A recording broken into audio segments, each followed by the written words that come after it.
Hello friends, zero junction में आपका स्वागत है। मैं बरखा शर्मा आपके सामने जो बीएनएस की सीरीज कर रहे थे, अब हम उसको आगे बढ़ाएंगे। उससे पहले हम देखते हैं कि हमने क्या क्या किया था।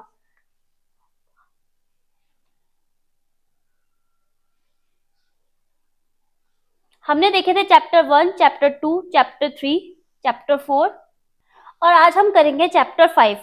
चैप्टर 1 जो हमने देखा था वो था प्रारंभिक यानी प्रिलिमिनरी पार्ट। चैप्टर 2 था ऑफ पनिशमेंट यानी दंडों के विषय में। चैप्टर 3 था हमारा जनरल एक्सेप्शंस यानी कि साधारण अपवाद। चैप्टर 4 हमने किया था दुष्प्रेरण, आपराधिक षड्यंत्र और प्रयासों के विषय में। ठीक है, आज जो हम चैप्टर करेंगे वो है चैप्टर 5। चैप्टर 5 क्या बोल रहा है हमको? चैप्टर 5 जो हमारा जुड़ा है वो एक नया चैप्टर है जिसमें हमें महिला और बालकों के विरुद्ध अपराधों के विषय में बताया गया है, यानी कि of offences against women and child. ये जो चैप्टर है ये हमारा नया जुड़ा है बीएनएस में। इस तरीके का कोई चैप्टर आईपीसी में नहीं था। आईपीसी में महिला और बालकों के विरुद्ध अपराध दिए गए थे पर वो अन्य धाराओं के साथ मिलकर दिए गए थे, परंतु जो हमारा बीएनएस है ये अपना एक अलग नया चैप्टर लेके आया है जिसको बोल रहे हैं हम चैप्टर 5, जिसमें महिला और बालकों के विरुद्ध अपराधों के विषय में बताया गया है।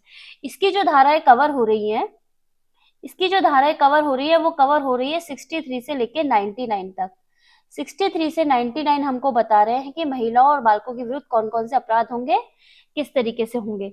इस पूरे चैप्टर को पढ़ने से पहले हम क्या करेंगे, इसको पार्ट्स में डिवाइड कर देंगे। पार्ट्स में डिवाइड करके इसका एक अलग तरीके से इंडेक्स तैयार कर लेंगे। जैसे हमने हमारा पूरा बीएनएस का इंडेक्स तैयार कर रखा था जब हमने चैप्टर इसका लेक्चर 1 देखा था, तो उसी तरह से हम क्या करेंगे, चैप्टर 5 को डिवाइड करके आज जो हमारा लेक्चर है बेसिकली हमने चैप्टर 5 की एक इंडेक्स बना दी है कि चैप्टर 5 में कौन कौन से पार्ट्स हैं और पार्ट्स के अंदर कौन कौन से सेक्शंस हैं। तो हम देखेंगे, सबसे पहले आते हैं हमारे महिलाओं के विरुद्ध अपराध। क्या होता है ये? महिलाओं के विरुद्ध अपराध, ऑफ ऑफेंस अगेंस्ट वुमेन्स, है ना। और फिर आता है हमारा बालकों के विरुद्ध अपराध यानी कि ऑफ ऑफेंस अगेंस्ट चाइल्ड के विरुद्ध। ठीक है, तो जो महिलाओं के विरुद्ध अपराध आते हैं उनमें जो सबसे पहले अपराध आता है वो आते हैं लैंगिक अपराध। ठीक है, लैंगिक अपराध आते हैं, फिर आता है इसमें आपराधिक बल व हमला, फिर विवाह से संबंधित अपराध और फिर गर्भपात आदि कराने से संबंधित अपराध। इसको हम आगे डिटेल में देखेंगे। डिटेल वैसे नहीं, इसकी हमने जो इंडेक्स करी ना उसके अकॉर्डिंग। तो हम सबसे पहले जो देखेंगे वो देखेंगे हम हमारा लैंगिक अपराध वाला पोर्शन। यह है लैंगिक अपराध। कहां से कहां तक कवर हो रहे हैं? 63 से लेके 73 तक। 63 टू 73 यानी कि 10 सेक्शंस है जो हमको बता रहे हैं कि लैंगिक अपराध कौन कौन से हैं of offence related to sexual offence. ठीक है, तो जो सबसे पहला हमारा इसका सेक्शन आता है सेक्शन 63। सेक्शन 63 हमको क्या बोलता है? रेप से रिलेटेड प्रोविजंस। किससे रिलेटेड? रेप से रिलेटेड। जब हम आईपीसी को देखते हैं तो आईपीसी का जो सेक्शन आता है वो आता है 375, जो हमको बताता है रेप के प्रोविजंस। और 376 आता है वो हमको बताता है कि भाई रेप के लिए क्या दंड दिया जाएगा, यानी कि बलात्संग के लिए क्या दंड दिया जाएगा। फिर आता था कतिपय मामलों में बलात्संग के लिए दंड। ये हमको बीएनएस में बताया गया 65 के अंतर्गत। सेक्शन 65 हमको बोल रहा है कतिपय मामलों में बलात्संग के लिए दंड कहाँ पे दिया गया है? 65 में दिया गया है, क्योंकि जो मेन प्रोविजन है वो 63 था। फिर 64 में रेप का दंड आ गया। फिर बता रहा है punishment for rape in certain cases. ठीक है, और फिर 66 क्या बोल रहा है? पीड़िता की मृत्यु या सतत विकृतशील दशा कायित करने के लिए दंड। पनिशमेंट फॉर कॉजिंग डेथ और resulting in persistent vegetative state of victim. क्या बोल रहा है इसका मतलब? इसका मतलब बोल रहा है सेक्शन 66 की पीड़िता की मृत्यु या सतत विकृतशील दशा। सतत विकृतशील दशा क्या होती है कि लगातार उसको ऐसी दशा में डाल दिया कि वो जो व्यक्ति यानी कि जो पीड़िता है वो विकृतशील दशा में है। विकृतशील दशा में है, ये बता रहा है। वो कौन बता रहा है? सेक्शन 66। फिर सेक्शन 67 हमको बोल रहा है कि पति द्वारा अपनी पत्नी के साथ पृथककरण के दौरान मैथुन, यानी कि 67 कह रहा है कि sexual intercourse bye husband upon his wife during separation. Separation चल रहा है और अगर किसी पति द्वारा अपनी पत्नी के साथ किसी तरीका सेक्सुअल इंटरकोर्स किया जाता है तो वो 67 में दंडनीय होगा। फिर 68 क्या होता है? प्राधिकार में किसी व्यक्ति के द्वारा मैथुन। क्या होता है ये? ये बोल रहा है कि sexual intercourse by a person in authority, ऐसा व्यक्ति है जो किसी की पीड़िता की जो है ना अथॉरिटी रखता है। कौन रख सकता है ऐसी अथॉरिटी? ऐसी अथॉरिटी रख सकता है जिसका वैश्वासिक संबंध हो, कोई लोक सेवक हो, या जैसे कोई जेल प्रतिप्रेक्षण गृह वगैरह होते हैं, या कोई अस्पताल हो, या कोई जैसे संस्था वगैरह बनी हुई होती है ना, उसमें होते हैं कि भाई किसी व्यक्ति को कोई प्राधिकार दिया हुआ होता है ना, वो आता है। तो 68 कह रहा है कि सेक्सुअल इंटरकोर्स क्या कहाँ किया जाता है? कि बाय पर्सन इन अथॉरिटी के द्वारा किया जाता है। फिर 69 कहता है प्रवंचनापूर्ण साधनों आदि का प्रयोग करके मैथुन। क्या होता है ये 69 हमको बोल रहा है कि भाई ऐसी कोई बात होती है। प्रवंचनापूर्ण क्या होता है? कि sexual intercourse by employing deceitful meaning ETC. इसका मतलब हो गया प्रवंचना कर दिया, मतलब इस तरीके का एक माहौल तैयार कर दिया कि भाई उसकी बात पे विश्वास किया जाए, तो ये हो गई प्रवंचना। फिर 70 कहता है हमको सामूहिक बलात्संग के बारे में, यानी कि गैंगरेप के बारे में। इन सबके जो ये पॉइंट्स हैं इनको हम आगे डिटेल्स में देखेंगे, लेकिन अभी हमने क्या किया है, इनकी एक इंडेक्स टाइप की तैयार कर ली है, जिससे क्या होगा हमको सेक्शन लर्न करने में आसानी हो जाएगी। ठीक है। तो 71 हमको बोल रहा है कि पुनरावृत्ति करता अपराधियों के लिए दंड। क्या होते हैं ये होता है punishment for repeat offenders. Repeat offenders क्या होता है कि भाई जो बलात्संग के जो दिए गए धाराएं हैं 64, 65, 66 और 67 और 70 के अंतर जो दिए गए अपराध है, उनको अगर कोई दोबारा करता है, बार बार करता है, तो उनको किस प्रकार के से दंड से दंडित किया जाएगा। फिर जो 72 आता है वो हमको बोलता है कि कतिपय अपराधियों आदि से पीड़ित व्यक्ति की पहचान का प्रकटीकरण। इसका मतलब हो गया कि disclosure of identity of victim of certain offence etc. क्या हो गया कि भाई कोई पीड़ित व्यक्ति है, अगर उसकी पहचान का प्रकटीकरण कर दिया जाता है, मतलब उसकी पहचान बता दी जाती है किसी भी अपराध के संबंध में, तो वो 72 के अंतर्गत आएगा। फिर 73 क्या बोलता है? अनुज्ञा के बिना न्यायालय की कार्रवाइयों से संबंधित किसी मामले का मुद्रण या प्रकाशन करना। इसका मतलब हो गया कि प्रिंटिंग और publishing any matter relating to court proceedings without permission. मतलब अगर वो न्यायालय की परमिशन से किया जाता है तो वो अपराध नहीं होगा, परंतु यदि बिना न्यायालय की परमिशन के जो न्यायालय की कार्रवाई होती है उनका किसी भी तरीके से या तो प्रिंटिंग और पब्लिशिंग कर दिया जाता है, तो वो अपराध कहलाता है। ये हमको बोलता है 73। ठीक है। तो ये बात हुई हमारे बलात्संग यानी कि लैंगिक अपराधों के विषय में कहां से कहां तक हो गई, 63 से लेके 73 तक। अब जो इसका पार्ट आता है वो आता है आपराधिक बल और हमले के विषय में। क्या कर रहे हैं हम कर रहे हैं चैप्टर 5 है महिला और बालकों के विरुद्ध अपराध। इन पार्ट्स को हमने अलग अलग पार्ट्स में डिवाइड करके इसकी एक तरीके की इंडेक्स तैयार कर ली है। जो आज हम इस लेक्चर में कर रहे हैं वो केवल इसको एक इंडेक्स रूप देके उसका रिवीजन टाइप का कर रहे हैं, एक छोटा सा, कि भाई हम एक बार उनको देख लेते हैं, गो थ्रू कर लेते हैं इन सेक्शंस को, इन सेक्शन के अंदर क्या क्या है, फिर आगे जाएंगे जब हम इनका डिटेल देखेंगे। ठीक है। तो आज हमने अभी देखे लैंगिक अपराधों के विषय में, अब हम देखेंगे आपराधिक बल और हमले के विषय में। जो आपराधिक बल और हमला आ रहा है वो आ रहा है 74 से लेके 79 तक। 74 से लेके 79। जब हम आईपीसी को देखते हैं तो आईपीसी हमको बोलती है कि जो आपराधिक बल या हमला आता है वो 354 में आता है। 354 में क्या आता है कि भाई महिला की लज्जा या भंग करने के आशय से उस हमला या उस पर आपराधिक बल का प्रयोग करना, ऐसा कि ऐसा 74 में बोला गया है। फिर आता है 75 बोलता है लैंगिक उत्पीड़न। जब हम आईपीसी को देखते हैं तो आईपीसी में आता है हमारा 354A। 354A क्या बोल रहा है कि लैंगिक उत्पीड़न के बारे में। ठीक है। फिर जब हम यहाँ बीएनएस को देखते हैं तो यहाँ आता है 76 बोलता है विवस्त्र करने के आशय से हम महिला पर हमला या आपराधिक बल का प्रयोग करना। ठीक है। क्या मतलब हुआ इसका मतलब हो गया असॉल्ट और use of criminal force to women with intent to disrobe करने के आशय से। तो जब हम आईपीसी को देखते हैं तो आईपीसी में ये सेक्शन आता है 354B आता है यहाँ पे। ठीक है। और जब हम इसको देखते हैं 77 बीएनएस का तो ये बोलता है दृश्य रतिकता, जबकि जो 354C आता है ना, 354C ये दृश्य रतिकता के बारे में बताता है। क्या होती है दृश्य रतिकता? इसको बोलते हैं वॉयरिज्म बोलते हैं इंग्लिश में। 77 बीएनएस, 354C आईपीसी। ठीक है।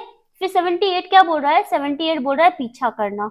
78 बोल रहा है पीछा करना। और जब हम 354 का डी देखते थे वो आईपीसी में, तो वो भी हमको क्या बता रहा है? वो भी बता रहा है पीछा करने के बारे में। इसको क्या बोलते हैं इंग्लिश में, इसको बोलते हैं स्टॉकिंग। स्टॉकिंग करते हैं ना कई लोग, उसको बोलते हैं कि भाई किसी स्त्री है, स्त्री का पीछा कर रहा है, तो वो इसके अंदर कवर होता है। तो स्टॉकिंग कैसे की जा सकती है, किसी स्त्री का मोबाइल के थ्रू, या जैसे होता है ना कंप्यूटर के थ्रू, इनके थ्रू भी किसी व्यक्ति का, किसी स्त्री का पीछा किया जा सकता है, ठीक है। और वैसे तो नॉर्मली कर ही सकते हैं। तो 79 क्या बोल रहा है, 79 बोल रहा है शब्द अंग विक्षेप, ये विक्षेप नहीं है, यह है विक्षेप। अंग विक्षेप करने, विक्षेप या कार्य जो किसी महिला की लज्जा का अनादर करने के लिए आश्रित हो, है ना। क्या बोल रहा है, ये बोल रहा है 79। तो ये थे आपराधिक बल और हमले के विषय में। क्या कहां से कहां तक थे, 74 से 79 तक, 74 से 79 तक of criminal force and assault against women. चलिए अब बढ़ते हैं आगे।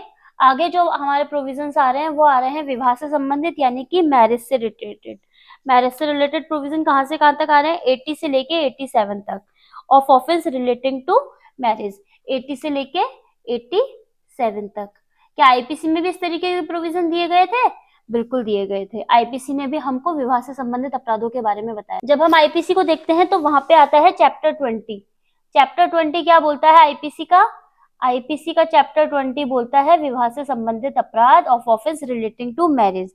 कहां से कहां तक सेक्शन कवर करता था, आईपीसी में कवर करता है ये 493 से लेके 498 तक, ठीक है। ये थे यहाँ पे विवाह से संबंधित अपराध। लेकिन जब हम बीएनएस को देखते हैं तो बीएनएस क्या बोलता है मुझे, बीएनएस हमको बोलता है कि सेक्शन 80 से 87 में आता है, और 80 में सबसे पहले आ जाती है दहेज मृत्यु। क्या बोल रहा है, दहेज मृत्यु। 81 कहता है विधिपूर्ण विवाह का प्रवंचना से विश्वास उत्प्रेरित करने वाले पुरुष द्वारा कारित सहवास। क्या बोल रहा है ये 49, ये वही सेक्शन है जो 493 आईपीसी का है, 493 आईपीसी का। ये बोल रहा है कि भाई cohabitation caused by a man deceitfully including a believe और लॉफुल मैरिज, भाई उसने उसको प्रवंचना विश्वास करवा दिया कि भाई मैं वही व्यक्ति हूँ जिससे तूने विवाह किया है, ठीक है। विधिपूर्ण विवाह का प्रवंचना से विश्वास उत्प्रेरित करने वाले पुरुष के द्वारा सहवास, फिर उसके द्वारा उसने क्या किया, उसके संग इंटरकोर्स कर लिया लड़की ने, ठीक है। फिर 82 क्या बोल रहा है, पति या पत्नी के जीवन काल में पुनः विवाह करना। 494 जो आईपीसी है वो भी हमको सेम बात बोलता है। आईपीसी का जो 494 है वो भी हमको सेम बात बोलता है। क्या बोलता है, marrying again during life time of husband और वाइफ के बारे में। फिर 83 बोलता है विधिपूर्ण विवाह के बिना कपटपूर्ण विवाह कर्म को पूरा कर लेना। ये बोल रहा है, ये वही सेक्शन है जो 496 आईपीसी का है, 496 आईपीसी है। क्या बोल रहा है ये कि marriage ceremony fraudulently gone through without lawful marriage, कि भाई क्या हुआ है, विधिपूर्ण विवाह नहीं हुआ, उसके बिना उसने क्या किया, कपटपूर्ण विवाह कर्म को पूरा कर लिया, तो वो 83 के अंतर्गत बीएनएस में दंडित होगा और आईपीसी के अंतर्गत 496 के अंतर्गत दंडनीय होगा। फिर आते हैं सेक्शन 84 की तरफ। 84 क्या बोल रहा है, 84 बोल रहा है कि भाई विवाहित स्त्री को आपराधिक आशय से फुसलाकर ले जाना या ले आना या निरुद्ध रखना।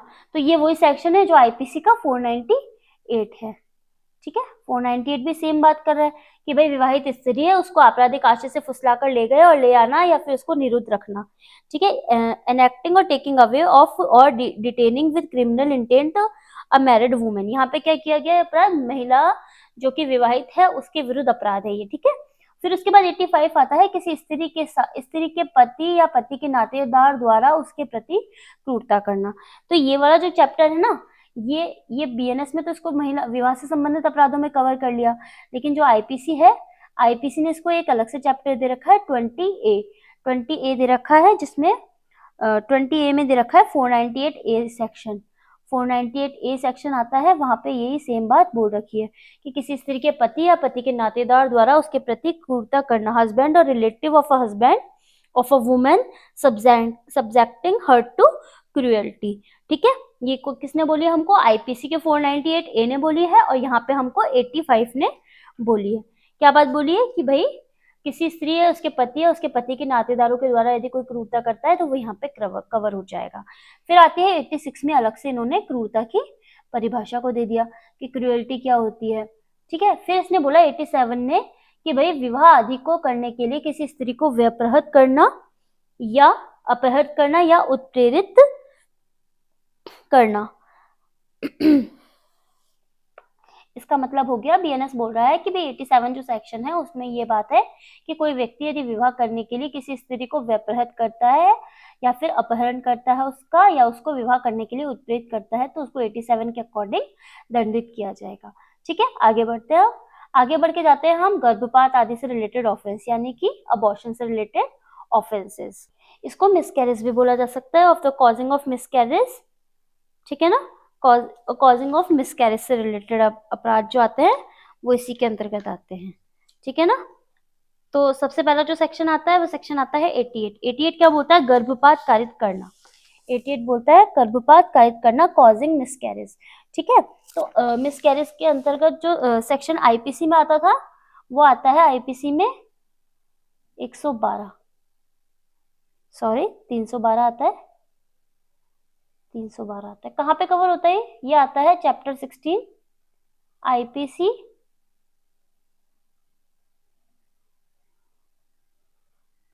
Chapter 16 IPC. ठीक है, चैप्टर 16 कहां से कहां तक कवर होता है? चैप्टर 16 कवर होता है 299 से लेके 377 तक, जिसमें एक पोर्शन आता है 312 से लेके 318 तक। ये हमको मिसकैरेज वाले ऑफेंस से रिलेटेड बात बताता है। ठीक है, तो जो सबसे पहला सेक्शन आता है 312, वो क्या बोलता है कि भाई मिसकैरेज करने से रिलेटेड प्रोविजन से, यानी गर्भपात कारित करने से रिलेटेड है। वही सेक्शन बीएनएस में 88 को दिया गया है। फिर 89 कहता है स्त्री की सम्मति के बिना गर्भपात कारित करना, तो ये वही सेम सेक्शन है जो कि आईपीसी का 313 है। 313 बोल रहा है कि स्त्री की सम्मति के बिना यदि किसी व्यक्ति का गर्भपात कारित किया जाता है तो वो यहाँ पे कवर होता है।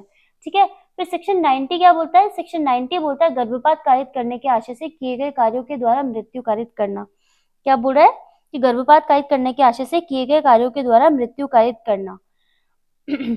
ये वाला वही सेक्शन है जो आईपीसी का 314 है, आईपीसी 314, और यहाँ पे आ गया 90। ठीक है, फिर 91 कह रहा है शिशु का जीवित पैदा होना रोकने या जन्म के पश्चात उसकी मृत्यु कारित करने के आशय से किया गया कार्य। ये सेम सेक्शन है जो आईपीसी का 315 है। भाई शिशु का जीवित पैदा होने से रोकने के लिए या जन्म के बाद उसकी मृत्यु कारित करने के आशय से किया गया अगर कोई कार्य है तो वो यहाँ पे कवर होता है। Act done with intent to prevent child being born alive और to cause it to die after birth. फिर 92 कहता है ऐसे कार्य के द्वारा जो आपराधिक मानववध की कोटि में आता है किसी सजीव अजात शिशु की मृत्यु कारित करना। क्या बोल रहा है कि ऐसे कार्य के द्वारा आपराधिक मानववध की कोटि में आता है किसी सजीव अजात शिशु की मृत्यु कारित करना। ये वही सेम सेक्शन है जो कि आईपीसी का 316 है, 316 है। यहाँ पे 92, वहां पे 316। 316 causing death of quick unborn child by act amounting to culpable homicide। ठीक है, ये इसके प्रोविजन हो गए 88 से लेके 92 तक, जो किससे रिलेटेड है? आईपीसी के चैप्टर 16 से रिलेटेड है। कहां से कहां तक सेक्शन कवर कर रहे हैं? आईपीसी में तो कर रहे हैं 299 से लेके 377 तक, जो 16 चैप्टर है ह्यूमन बॉडी यानी मानव शरीर के विरुद्ध अपराधों के विषय में। उसका जो एक पार्ट आता है 312 से लेके 318 तक जो मिसकैरेज से रिलेटेड होता है, वैसे के वैसे सेम प्रोविजंस यहाँ पे दे रखे हैं 88 से लेके 92 के अंदर। चलो बढ़ते हैं आगे। अब आते हैं बालकों के विरुद्ध अपराध। बालकों के विरुद्ध अपराध कहाँ पे दे रखे हैं हमको? बालकों के अपराध हमको दे रखे हैं चैप्टर 5 के अंदर ही दे रखे हैं। चैप्टर 5 हमको महिला और बालकों के दोनों के विरुद्ध अपराध बताता है। अभी तक हमने महिलाओं के विरुद्ध अपराधों को कवर किया है। अब हम जो देखेंगे प्रोविजंस वो देखेंगे बालकों के विरुद्ध अपराध। बालकों के विरुद्ध अपराध देखते हैं तो सबसे पहला आता है हमारा सेक्शन नंबर 93 से लेके 99 तक। तो 93 क्या बोलता है कि भाई शिशु के पिता या माता उसकी देखरेख करने वाले व्यक्ति द्वारा 12 वर्ष से कम आयु के शिशु को आरक्षित डाल दिया जाना या उसका परित्याग कर दिया जाना। कैसा सेक्शन है ये वही सेक्शन है जो आईपीसी का सेक्शन है 317। आईपीसी का सेक्शन है 317। अभी हमने देखा था कि चैप्टर 16 आया। चैप्टर 16 जो है ह्यूमन बॉडी के विरुद्ध अपराध है, मानव शरीर के विरुद्ध अपराध है, जो कवर कर रहा है 299 से लेके 377 तक। उसमें एक पोर्शन आया था हमारा 312 से लेके 318 तक जो मिसकैरेज से रिलेटेड था। उसी में ही 317 वाला सेक्शन है वो हमको बता रहा है कि भाई शिशु के पिता या माता या उसकी देखरेख में रखने वाले व्यक्ति के द्वारा 12 वर्ष से कम आयु के शिशु को आरक्षित अगर डाल दिया जाता है या उसका परित्याग कर दिया जाता है तो दंडित होगा। तो ऐसा का ऐसा सेम सेक्शन बीएनएस का हमारा 93 है। फिर 94 हमको बोल रहा है मृत शरीर के गुप्त व्ययन के द्वारा चिपकाया जाना। ऐसा का ऐसा सेक्शन हमारा आईपीसी का 318 बोल रहा है। 318 भी यही बोल रहा है सेम बात। क्या बोल रहा है कि मृत शरीर के गुप्त व्ययन के द्वारा छिपाया जाना। ठीक है। फिर आता है 95 हमको बोलता है अपराध को कारित करने के लिए बालक को भाड़े पर लेना, नियोजित करना या नियुक्त करना। फिर 96 क्या बोल रहा है? 96 बोल रहा है शिशु का उपापन। शिशु का उपापन क्या होता है? शिशु का उपापन, शिशु का उपापन ये होता है प्रोक्यूरेशन ऑफ चाइल्ड। ठीक है। फिर 97 हमको बोलता है कि 10 वर्ष से कम आयु के शिशु के शरीर पर से चोरी करने के आशय से उसका व्यपहरण या अपहरण करना। ये वही सेक्शन है जो आईपीसी का सेक्शन 369 है। 369। ठीक है। ये क्या बोल रहा है? 10 वर्ष से कम आयु के शिशु के शरीर पर से चोरी करने के आशय से उसका व्यपहरण या अपहरण करना। ठीक है। फिर 98 हमको बोलता है वैश्यावृत्ति आदि के प्रयोजन के लिए शिशु को बेचना। ये सेम सेक्शन है जो 372 है। और वैश्यावृत्ति आदि के प्रयोजन के लिए शिशु को खरीदना ये है 373। ठीक है। तो ये क्या बोल रहा है हमको? 98 बोल रहा है वैश्यावृत्ति आदि के प्रयोजन से शिशु को बेचना, और 99 बोल रहा है वैश्यावृत्ति आदि के प्रयोजन के लिए शिशु को खरीदना। ठीक है। तो अभी जो लिस्ट देखी इसमें क्या देखा हमने कि बालकों के विरुद्ध अपराध है, बालकों के विरुद्ध जो अपराध है 93 से लेके 99 तक है। ठीक है। फिर इसमें जो इसको जो हमने सेक्शंस को देखा है वो कंपेयर करके देखा है आईपीसी से। जो आईपीसी है अभी इस समय हमारी आईपीसी ही चल रही है। बीएनएस हमारा 1 जुलाई 2024 से लागू होगा। तो हमने इसीलिए इसको क्या किया, कंपेयर करते हुए पढ़ा है आईपीसी से। ठीक है। आगे इन सेक्शंस को हम डिटेल में देखेंगे। तो इसको हमारा जो इंडेक्स करने का मतलब था कि भाई हमने इसको एक इंडेक्स का रूप दिया गया है। इंडेक्स का रूप दे दिया हमने चैप्टर 5 को, क्योंकि जो चैप्टर 5 था वो हमारा एक बहुत बड़ा पार्ट कवर कर रहा था। किससे रिलेटेड? वुमेन से रिलेटेड एंड चाइल्ड से रिलेटेड। ठीक है। तो इसलिए हमने इसको क्या किया, एक इंडेक्स का फॉर्मेट दे दिया जिससे कि हमारे सारे सेक्शन एक बार दिमाग में गो थ्रू कर लिए जाए। और आईपीसी से कंपेयर करते हुए इसलिए लिखा है क्योंकि हमने आईपीसी पढ़ रखी है। आईपीसी को पढ़ते हुए जब हम इससे कंपेयर करेंगे तो हमको इसको पढ़ना आसान हो जाएगा, हमको इसको लर्न करना आसान हो जाएगा। ठीक है। तो अगर आपको ये सीरीज अच्छी लग रही हो तो प्लीज इसको लाइक, शेयर और सब्सक्राइब कीजिए और जुड़े रहिए डीलो जंक्शन के साथ। आप हमारे आरजेएस और एपीओ कोर्स के लिए डीलो इंस्टीट्यूट के साथ भी जुड़ सकते हैं। ऑफलाइन के लिए आप हमारे से संपर्क कर सकते हैं, जिसके लिए डिस्क्रिप्शन बॉक्स में आपके लिए नंबर दे रखे हैं। ठीक है। और आपको अगर ये सीरीज अच्छी लग रही है तो प्लीज इसको लाइक, शेयर और सब्सक्राइब कर दो। और आपको किसी भी तरह की कोई भी प्रॉब्लम हो इससे रिलेटेड तो आप क्या कर सकते हैं, हमारे कमेंट बॉक्स में रिप्लाई भी कर सकते हैं। अगर आपको ये कमेंट्स अगर ये सीरीज अच्छी लग रही है तो प्लीज आप अच्छे कमेंट कर सकते हैं। और अगर किसी भी तरीके की कोई कमी नजर आ रही है तो प्लीज आप हमें रिव्यू दे सकते हैं इसमें कुछ चेंजेस करने के लिए। ठीक है। Thank you so much. जुड़े रहिए डीलो जंक्शन के साथ। Thank you.